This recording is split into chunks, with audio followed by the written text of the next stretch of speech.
Hello viewers and welcome to Review Information. In this video I will show you how to add animated text to Instagram stories.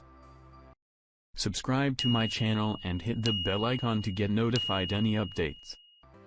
Instagram has added a fun new feature to stories that allows you to have text appear with animated effects.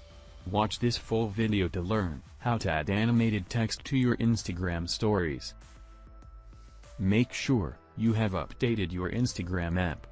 Now open the Instagram app from your apps drawer. Now tap on your story from the top left corner to create a new Instagram story. To create animated text, simply upload a picture from your gallery, or take a new picture.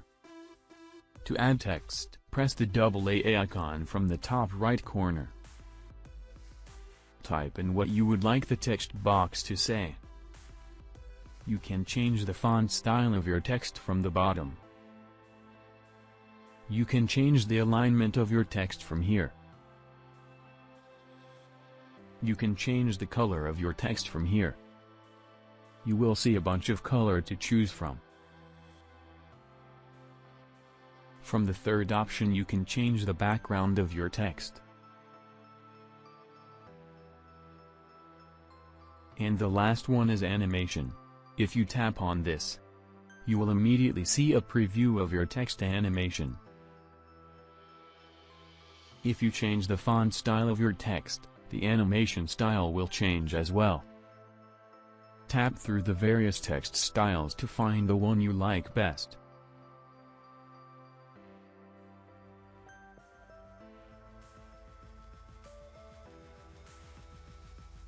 When you have chosen a font and correlating animation style you like, and are happy with the text color, tap Done. Then drag your text wherever you would like it to appear on your story. You can also resize your text. You can create multiple animated texts this way in a single Instagram Stories post. You can also add any sticker as well. When you are happy with everything, go ahead and post your story. When your followers watch your story, they will see your cool animated text. So in this way, you can add animated text to Instagram stories. Thank you for watching. Hope you guys enjoyed my video. Please subscribe my channel for more videos. Goodbye.